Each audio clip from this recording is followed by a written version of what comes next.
말씀입니다. 21장 1절부터 11절까지입니다.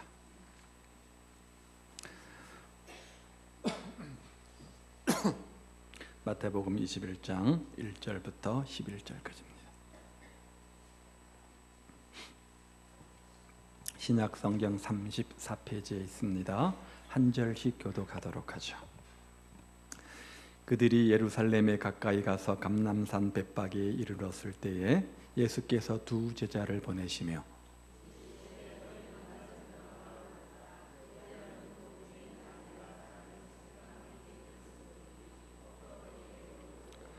만일 누가 무슨 말을 하거든 주가 쓰시겠다 하라. 그리하면 즉시 보내리라 하시니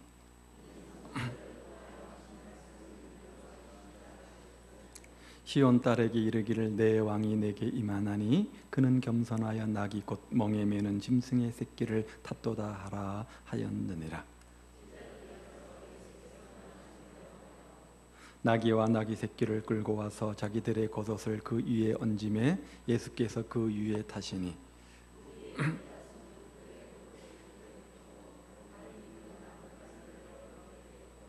앞에 가서 뒤에서 따르는 무리가 소리 높여 이르되 호산나 호산나의 자손이여 찬송하리로다 주의 이름으로 오시는 이여 가장 높은 곳에서 호산나 하더라.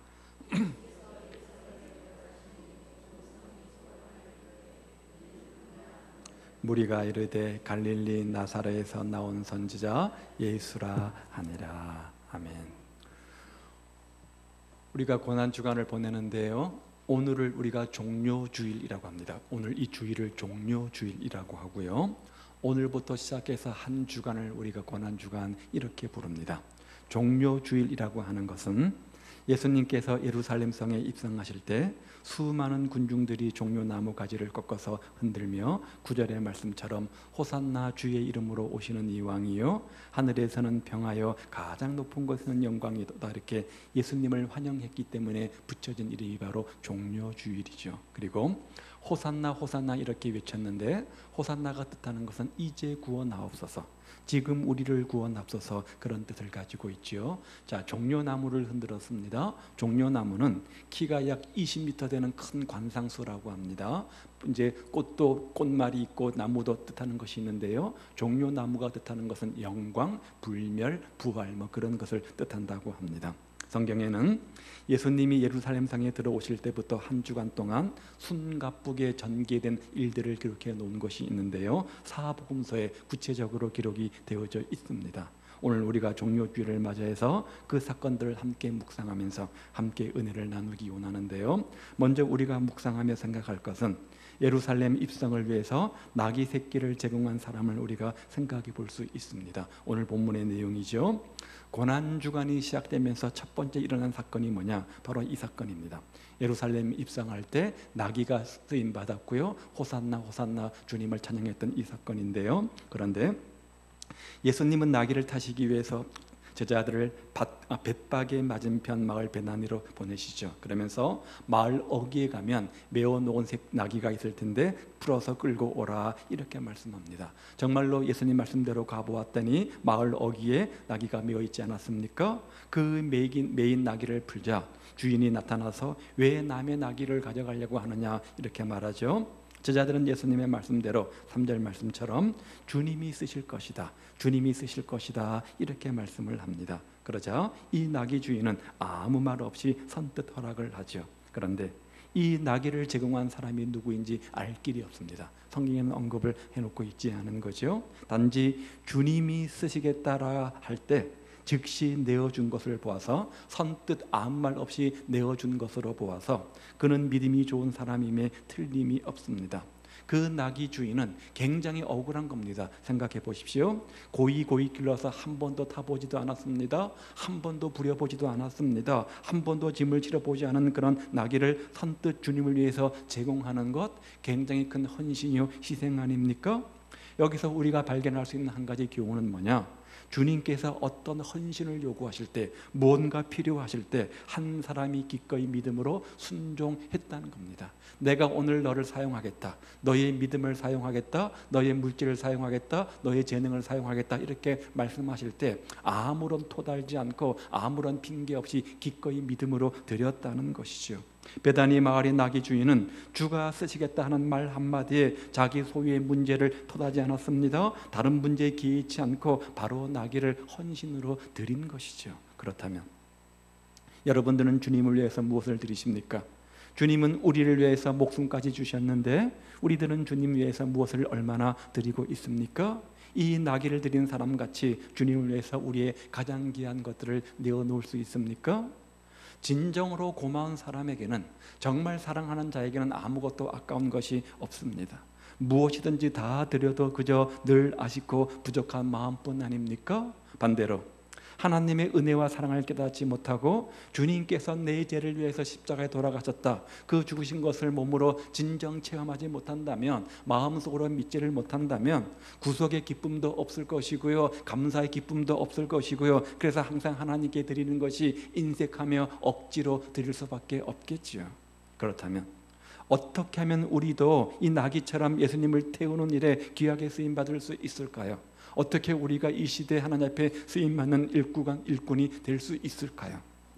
오늘 본문은 몇 가지 말하는데, 하나는 2절 말씀에 보니까 우리가 정결해야 된다는 거죠. 오늘 본문 보십시오. 2절엔 나귀 새끼라고 되어져 있는데요, 또 다른 본문인 마가복음에 보면 아무도 타보지 않은 나귀 새끼, 이렇게 더 구체적으로 설명해 놓고 있는 것을 봅니다. 그냥 단순한 나귀가 아니라 한 번도 타보지 않은 나귀, 이것은 사람의 손때가 묻지 않은 것을 의미하는 것이죠. 정결한 나귀를 의미하는 겁니다. 무엇을 말하는 겁니까? 오늘 우리가 주님께 쓰임받는 일꾼이 되기 위해서는 우리 삶이 구별되어야 된다는 거죠. 거룩해야 되고요, 정결해야 된다는 거죠. 구약시대의 제물이 그러지 않았습니까? 아무 흠 없는 제물을 주 앞에 드렸던 것처럼 우리 삶이 주님 보실 때 성도답게 거룩하고 구별된 자의 삶이어야 된다는 거죠. 이 사실을 디모데후서 2장 21절은 이렇게 말해요. 그러므로 누구든지 이런 것에서 자기를 깨끗하게 하면 귀히 쓰는 그릇이 된다, 이렇게 말하죠. 누가 주 앞에 합당한 그릇인가, 어떤 사람이 쓰임받는 일꾼인가, 주님 보실 때 깨끗한 거예요. 내 생각, 내 고집, 내 방법들을 내 인생의 그릇에 꽉 담고 있으면 주님께서 나를 쓰시고 싶어도 내 생각이 가로막는 거죠, 내 고집이 가로막는 거죠, 내 방법이 가로막는 거죠. 그것들을 다 비워내야지만, 그래서 비워야지만 주님께서 그 인생의 우리 그릇에 주님께서 주님의 방법을 채우는 것 아니겠습니까? 또 한 가지, 영혼의 때가 우리가 말끔히 벗겨져야 돼요. 이사야 59장 말씀처럼 주님과 우리 사이에 막힌 다음에 역할을 하는 것이 뭐라고요? 죄 아닙니까? 우리가 죄를 깨끗게 해야 돼요. 청결케 하고 성결케 되어질 때 우리를 들어서 귀하게 사용하시는 겁니다. 내가 거룩하니 너희도 거룩하라, 주님께서 이렇게 말씀하셨습니다. 정결하신 주님께서 불결한 우리를 사용할 수는 없는 거잖아요. 거룩하신 하나님께서 더러운 우리들을 쓰실 수 없기 때문에 우리가 쓰임받기 위해서는 우리가 먼저 우리의 삶을 빈 그릇으로, 그것도 깨끗하게 닦아서 드리는 것이 필요한 거죠. 두 번째는요, 5절 말씀해 보니까 겸손해야 됩니다. 한번 볼까요? 시온 딸에게 이르기를 내 왕이 내게 임하니 그는 뭐라고요? 겸손했다, 이렇게 말씀하시죠. 예수님은 하나님의 아들이시잖아요. 그런데 하늘의 보좌를 버리시고 이 땅에 오신 겸손한 분이라는 거죠. 예수님은 이 땅에 오셔도 왕으로 대접받고 살았던 것이 아니죠. 겸손한 모습으로 사셨습니다. 또한 십자가가 얼마나 겸손의 극치인지를 가장 잘 보여주는 사건 아닙니까? 예수님은 일부러 겸손한 척한 것이 아니라 그의 인격, 그의 성품, 그의 삶 자체가 겸손 그 자체였다는 거죠. 얼마나 예수님께서 겸손하셨는가? 사도 바울은 빌립보서 2장 6절로 8절에서 이렇게 말하죠. 예수님은 근본 하나님의 본체시나, 무슨 말이에요?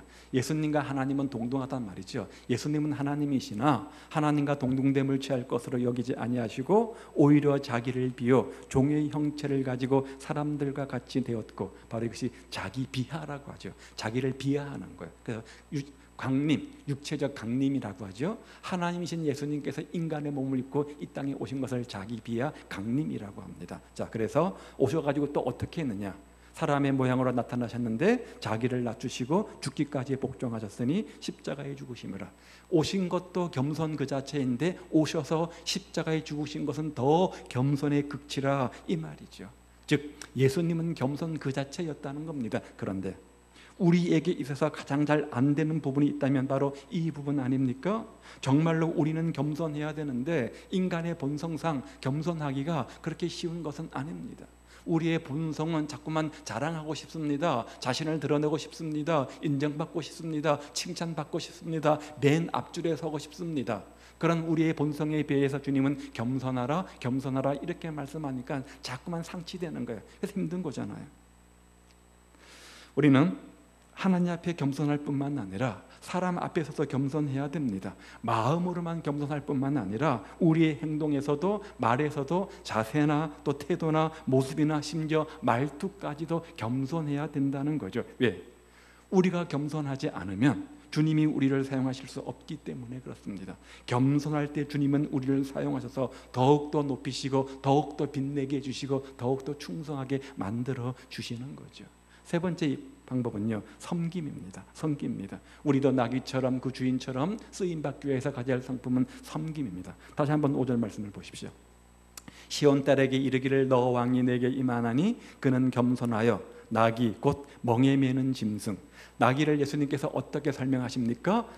멍에 매는 짐승, 멍에 매는 짐승 이렇게 말씀하십니다. 자, 나귀는 무거운 짐을 실어 나르는 것을 역할로 살지 않습니까? 나귀의 역할이 뭡니까? 짐을 나르는 겁니다. 그렇게 살아왔고요. 그렇게 단련되어져 왔습니다. 나귀는 영광을 받는다든지 나귀가 무슨 명성이 있다든지 다른 어떤 짐승들 위해 군림하는 그런 동물은 아니잖아요. 희생하고 섬기는 짐승에 불과하지 않습니까? 나귀의 상징적 의미는 그런 겁니다. 5절 말씀처럼 이렇게 말하고 있는 겁니다. 그 나귀가 멍에를 맸다 이렇게 말하는데 이 말의 의미가 뭐냐? 나귀는 태어나서 죽을 때까지 사람들을 위해서 일을 하고 섬기는 짐승이다 이런 의미인 거죠. 그런데 나귀만 그런가? 주님께서는 어떻게 사셨습니까? 주님 자신도 이런 나귀처럼 섬기기 위해서 이 땅에 오셨고 섬기는 삶을 사셨고 섬기는 삶의 절정이 십자가였다. 이것을 강조합니다. 그 전장 20장 28절에 보면 이렇게 말하죠. 인자가 온 것은 인자 예수님이죠. 섬김을 받으려 함이 아니라 도리어 섬기려 하고 자기 목숨을 많은 사람의 대속물로 주려 함이니라. 이렇게 말씀하시면서 뭐예요? 큰 자의 싸움, 누가 큰 자의 싸움을 할 때인지 이 말씀하신 것 아닙니까? 이 세상에서 누가 큰 자나 섬기는 자가 큰 자다 이렇게 말씀하시면서 나도 큰 자이지만 이 땅에서 섬기러 왔고 섬겼다 이렇게 말씀하시는 겁니다. 그러면서 요한복음 13장 말씀처럼 세족식을 통해서 뭘 강조하는 겁니까? 우리가 주님의 제자라고 한다면 스승인 주님께서 이렇게 친히 세족식을 통해서 발을 씻기는 섬김의 본을 보여주셨기 때문에 우리들은 역시 그런 삶을 살아야 된다는 거죠. 그렇죠? 우리도 주님처럼 섬기는 자세를 갖고 있어야 된다는 겁니다. 우리가 똑똑하다고 쓰임받는 것 아닙니다. 우리가 특별한 재능과 능력이 있다고 쓰임받는 것 아닙니다. 신앙의 경력이 많다고 쓰임받는 것 아닙니다. 어떤 직분을 가지고 있기 때문에 쓰임받는 것 아닙니다. 희생과 헌신과 섬김의 자세를 가지고 있다면 우리는 주님 앞에 쓰임받는 합당한 그릇이 될 수 있다는 겁니다. 우리는 하나님의 쓰임받는 동이 되기를 원합니다. 하나님의 축복과 하나님의 능력과 도움받기를 원합니다. 그런데 과연 나는 하나님 앞에 쓰임받을 만한 그런 도구인가? 나는 정말 주 앞에 겸손한 마음을 가지고 청결한 마음을 가지고 충성된 헌신된 종인가? 하나님께서 축복하시고 응답해 주실 만한 그런 삶의 자리에 있는가? 먼저 점검해 봐야 됩니다. 따라서 정결하십시오. 그리고 겸손하십시오. 또한 섬기는 자가 되시기를 바랍니다. 그래서 하나님의 쓰임받는 귀한 일꾼들 다 되시기를 우리 주님의 이름으로 축복을 드립니다. 두 번째 우리가 묵상해 보고 싶은 것은 향유를 부어드린 한 여인의 헌신을 우리가 생각해 보게 되어집니다. 베다니 문둥이 시몬의 집에서 예수님께서 식사하실 때 한 재 많은 여인이 주님을 찾아오셔서 300데나리온, 한 데나리온이 한 사람 일꾼이니까요 엄청 많은 거죠. 1년 품삯입니다. 해당되는 값진 향유를 예수님의 머리에 부어서 장사를 준비하는데 예수님께서는 그것을 보시고 저들에게 이렇게 말씀하셨어요. 내가 진실로 진실로 너희에게 이르노니 온 천하에 어디서든지 복음이 전파되는 곳에는 이 여자가 행한 일도 말하여 그를 기억하리라 하시니라. 그래서 우리는 이 여인을 기억합니다. 누굽니까? 마리아잖아요. 오늘 우리가 오후 예배 때 볼 영화의 주인공이 바로 이 마리아 여인입니다. 그렇죠? 그래서 우리가 2000년이 지났음에도 불구하고 늘 성경 말씀을 펼 때마다, 특별히 주님의 십자가의 죽음을 생각할 때마다 항상 이 여인을 떠올리게 되지 않습니까? 이 시대에 주님의 사랑받은 우리도 고난주간을 맞이해서 복음 전파되는 곳에 기념될 만한 아름다운 감사와 믿음의 행함이 있는 축복의 사람들 되시기를 우리 주님의 이름으로 축복을 드립니다. 여러분의 가장 귀한 옥합은 무엇입니까? 내 인생 가운데 가장 소중하게 여기고 가장 가치 있고 귀중하게 여기는 그것은 무엇입니까? 바로 그것이 우리 인생의 옥합이죠. 그것을 기꺼이 이 여인처럼 주님을 위해서 내어드릴 수 있습니까? 자신의 가장 소중한 황유옥합을 깨뜨린 여인처럼 그렇게 큰 믿음의 일은 하지 못한다고 할지라도 이번 한 주 동안 기도하며 또 은혜 주신 대로 또 금식하시면서 또 은혜 주신 대로 우리 마음들을 모아서 십시일반 마음들을 모아서 주 앞에 내어드리는 헌신의 주인공들 되시기를 바랍니다. 그 헌신이 크기가 크면 좋겠지만 과부의 2렙돈의 헌신을 기뻐 받으신 주님께서는 우리의 많고 적음보다도 어떤 동기로 드리는 것을 더 기뻐 받으시기 때문에 한 주 동안 많은 은혜를 경험하시고 은혜에 감사하는 마음으로 물질이면 물질, 헌신이면 헌신, 또 다른 마음으로 그 믿음을 표현하시기를 바랍니다. 그 표현할 때 마음을 담아서 표현하십시오. 그러면 그것이 우리의 향유옥합이 되는 겁니다. 세 번째는요, 성만찬을 제정하신 그 주님의 의미를 우리가 생각해 보게 되어지는데요, 예수님께서는 사랑하는 제자로부터 배신당하시던 그날 밤 제자들과 함께 유월절 식사를 나누고 계셨죠. 먼저 예수님께서는 수건에 허리를 두르시고 대야에 물을 떠와서 제자들의 발을 씻겨주시고 수건으로 닦아주셨습니다. 우리가 잘 아는 세족식을 행하신 겁니다. 이런 예수님께서의 행동은 뭘 의미하냐? 종으로서 봉사하는 모습을 친히 본으로 보여주신 겁니다. 마땅히 대접받아야 될 위치에 있는 예수님께서 친히 섬김의 모습을 본으로 보여주셨던 거죠. 그러면서 오늘 제자의 이름으로 살아가는 우리들에게도 그와 같은 행동을 하라, 이렇게 우리에게 명령하시는 겁니다. 그리고 제자들과 함께 최후의 만찬을 드셨습니다. 자, 우리가 이제 성찬식을 할 텐데요, 그것은 십자가에서 몸을 찢기시며 피 흘리심을 기념하는 은혜의 성찬 아닙니까? 주님의 몸과 피를 상징하는 떡과 포도주를 먹으면서 죄사함의 은총, 또 영혼의 강건함의 은총들을 경험하게 되어지고 십자가 위에서 자기 몸을 희생해서 온 인류의 영원한 생명 양식되신 그 주님을 우리가 생각합니다. 그러면서 주님께서는 이것들을 말씀으로만 말씀하신 것이 아니라 친히 눈으로 볼 수 있도록 성찬식을 통해서 우리에게 시청과 교제로 보여주신 거죠. 그렇다면 성만찬에 참석하는 우리들의 삶의 태도는 어떠해야 될까요? 성만찬에 참여할 때 우리 마음가짐은 어떠해야 됩니까? 예수님의 피와 살을 먹음으로 속죄에 참여하는 우리들은 앞으로 어떻게 살아야 될지, 그렇게 은혜 얻은, 그렇게 구속의 은혜를 받은 우리가 은혜로 사는, 덤으로 사는 인생인데 앞으로 남은 여생 사나 죽으나 사도 바울 고백처럼 주를 위한 자의 삶이라고 고백하며 어떻게 사는 것이 주를 위한 자의 삶인지 생각하며 결단하는 그런 한 주의 삶이 되시기를 우리 주님의 이름으로 축복을 드립니다. 자, 네 번째는 겟세마네 동산에 이제 성만찬을 마치신 다음에 가신 곳이 어디입니까? 겟세마네 동산이죠. 거기서 기도하셨는데요, 기도하시는 주님의 모습을 우리가 생각해 보게 됩니다. 예루살렘에 가면 감람산 남쪽에 겟세마네 동산이 있는데 거기는 아주 오래된 감람나무 8그루가 있다고 합니다. 그 중에 한 그루를 애통의 나무 이렇게 이름 붙여 놓았는데 왜 그러냐면 바로 그 나무에서 예수님께서 겟세마네 동산에서 기도하실 때 그 기도가 바로 여기다 이렇게 이제 믿기 때문이라고 해요. 자, 겟세마네 이름의 뜻은 기름 짜는 틀, 기름 짜는 틀, 그런 뜻을 가지고 있지요. 주님께서는 여기에서 자기 몸의 진액을 짜내면서 마치 모든 것들을 짜는 것처럼 그렇게 간절히 기도하지 않으셨습니까? 자, 그것을 상징적으로 보여주는 것이 바로 이 겟세마네 동산인데요, 우리들은 그렇게 간절히 기도하셨던 겟세마네 동산에 주님을 기억할 때마다 새로운 은혜를 우리가 덧입게 되어집니다.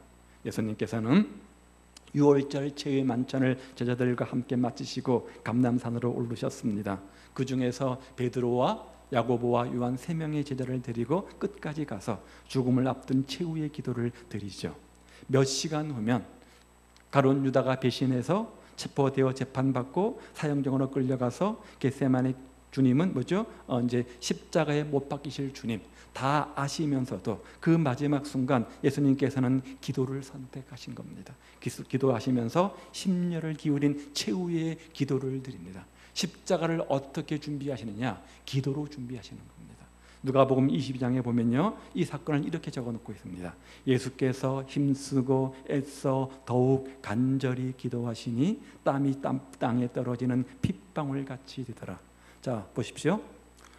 그냥 일반적 문법은 예수님께서 간절히 기도하시니 이게 맞는 문법입니다. 굳이 그 앞에 힘쓰고 애써 더욱 이런 단어를 붙일 필요가 없습니다. 왜냐하면 간절이란 뜻하고 힘쓰다 애쓰다 더욱 똑같은 의미이기 때문에 그렇습니다. 그렇죠? 그런데 굳이 그 앞에 힘쓰다 애쓰다 더욱이란 단어를 붙여놓은 이유가 뭡니까? 그만큼 간절함을 강조하고 있는 것 아니겠습니까? 얼만큼요? 땀방울이 핏방울 될 만큼, 땀방울이 핏방울 될 만큼. 흔히 기도는 중노동이라고 합니다. 여러분 느끼실 겁니다. 간절한 마음으로 기도하고 나면 온몸의 진행이 다 빠져나간 것처럼 몸이 흐물흐물 하나도 기운이 없을 때가 있지 않습니까? 영적 싸움이기 때문에 기도는 그런 겁니다. 얼마나 우리 영혼의 길을 힘들게 하는지 몰라요. 바로 그런 기도입니다. 그런 간절한 기도를 주님께서 드리셨다는 거죠. 그리고 그 피와 땀을 흘리시며 드린 기도의 내용이 뭡니까? 아버지여, 할 수만 있다면 이 잔을 내게서 옮기시옵소서. 그러나 내 뜻대로 마옵시고 아버지의 뜻대로 하옵소서. 아니, 하나님이신 예수님께서 이런 인간적 기도를 드리다니, 지금 예수님께서는 인성을 입고 계시는 겁니다. 똑같이 우리의 감정을 가지고 계셨던 겁니다. 그런데 그 십자가를 지는 고통이 얼마나 힘들고 무겁고 무서웠던지 주님께서 이런 고백을 드리는 거죠. 할 수만 있다면 이 잔을 피하고 싶다는 거죠. 우리는 오늘 이 겟세마네 동산에서 기도하시던 주님의 모습을 생각해 보게 되어지는데, 먼저 38절 말씀에 보면 겟세마네 동산에서 주님은 고민하고 슬퍼하셨습니다. 내 마음이 매우 고민하여 죽게 되었으니. 보십시오. 얼마나 주님께서 고민하셨습니까? 하나님의 계획 속에서 십자가를 지야 되겠는데 이것을 지자니 너무나 두렵고 너무나 무섭고 너무나 힘든 거예요. 그 감정을 솔직하게 지금 고백하고 있는 거죠. 주님께서 최대의 비통함을 고백하고 있는 겁니다. 여러분, 십자가 지는 것을 우스운 일로 생각하지 마십시오. 가벼운 것으로 여기지 마십시오. 굉장히 힘든 겁니다. 십자가에 달리신 후 엘리 엘리 라마 사박다니 또 한 번 절규로 부르짖지 않습니까? 그런데 이 엘리 엘리 라마 사박다니하고 주님 이 비통함 고백하고는 일맥상통한 것 똑같은 겁니다. 그런 고백을 드리고 있는 겁니다. 히브리서 기자는 겟세마네 동산에서의 고통을 묘사할 때 히브리서 5장 7절에 보니까 이렇게 말하죠. 심한 통곡과 눈물로 간구했다. 심한 통곡과 눈물의 기도였던 거죠. 그런 다음 주님께서는 엎드려 기도하시는데요, 겟세마네 동산에서 엎드려 기도하신 사실에 대해서 공관복음이 다 언급을 하고 있습니다. 공관복음이라고 하는 것은 마태, 마가, 누가, 요한 이 사복음서를 공통된 관점이란 뜻이죠. 자, 마가복음에서는 이 장면을 엎드려 기도하셨다 이렇게 되어져 있고요. 누가복음에서는 예수님이 무릎을 꿇고 기도하셨다 이렇게 되어져 있고, 오늘 본문 마태복음에서는 얼굴을 땅에 대고 기도하셨다 이렇게 되어져 있습니다. 자, 어떤 본문을 택하든 모두 다 정성을 들여서 간절히 기도하시고 겸손히 기도하시는 주님의 모습을 보여주고 있는 거죠. 그렇게 간절히 기도하시던 겟세마네 동산의 주님을 우리가 묵상해야 된다는 거죠. 또 한 가지 우리가 기억해야 될 것은 주님께서는 그 십자가의 고난을, 십자가의 무거운 짐을 기도로 극복하셨다면 우리에게도 인생의 많은 기근 앞에서, 고난 앞에서 어떻게 그것들을 이길 수 있다고요? 기도입니다. 겟세마네 기도가 내 속에 있는가? 오늘 나의 겟세마네 동산, 겟세마네 기도의 현장은 어디인가? 그 기도의 현장에 올라서 그 기도의 현장 속에서 나는 얼마나 간절한 겟세마네 기도를 드리고 있는가 한번 생각해 보시고, 이번 고난주간 한 주 동안 우리 각자의 겟세마네 기도가 회복되어지는 은총이 있기를 우리 주님의 이름으로 축복을 드립니다. 다섯 번째는요, 그 겟세마네 동산에서 기도하시면서 제자들에게 주신 말씀이 있는데 우리가 그 말씀을 기억하고 묵상해야 됩니다. 첫 번째 말씀은 36절에 나와요. 뭐라고 말씀하셨냐면 내가 저기 가서 기도할 동안 너희는 앉아 있으라. 어디요? 여기에 앉아 있으라. 이렇게 말해요. 이것은 오늘날 교회의 모습을 가르쳐 주는 겁니다.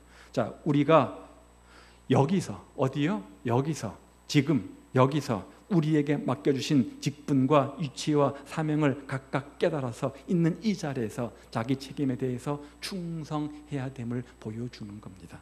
그런 다음 또 한 가지 말씀을 주시는데 41절에 보니까 시험에 들지 않게 깨어 기도하라.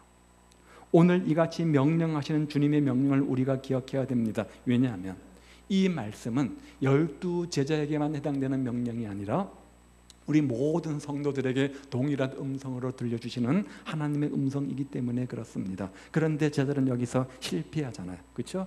그렇게 스승인 주님은 땀방울이 핏방울 되도록 간절한 마음으로 기도하고 계셨건만 시험에 들지 않고 해서 제자들이 한 일이 뭐예요? 잠자는 것 아니었습니까? 결국 잠자고 만 거죠. 무슨 말입니까? 기도를 끼우지 못한 거죠. 기도의 냉랭의 잠 속에 빠진 겁니다. 예수님은 시험에 들지 않게 기도하라고 말씀하셨습니다. 무슨 말입니까? 기도하지 않으면 뭐 한다는 거예요? 시험에 든다는 거예요. 시험에 들지 않기 위해서는 뭐 해야 된다는 거예요? 기도해야 된다는 거예요. 오늘 우리는 어떻습니까? 오늘 우리는 어떻습니까? 겟세마네 동산에서 주님을 바라보면서 시험에 들지 않게 깨어 기도하는 성도들이 되시기를 우리 주님의 이름으로 축복을 드립니다. 그래서 제자들처럼 실패 없는 믿음의 성도들 다 되시기를 우리 주님의 이름으로 축복을 드립니다. 여러분, 기도하지 않기 때문에 막혀있는 문제가 얼마나 많이 있는지 모릅니다. 그럼에도 불구하고 아무런 문제 없는 것처럼 우리가 기도의 냉랭의 잠 속에 빠져서 무감각, 무능력, 무의식 속에 형식적으로 믿는지 마는지 애매모호한 신앙 형태를 갖고 사는 성도들이 얼마나 많이 있는지 모릅니다. 지금은 깰 때입니다. 깰 때입니다.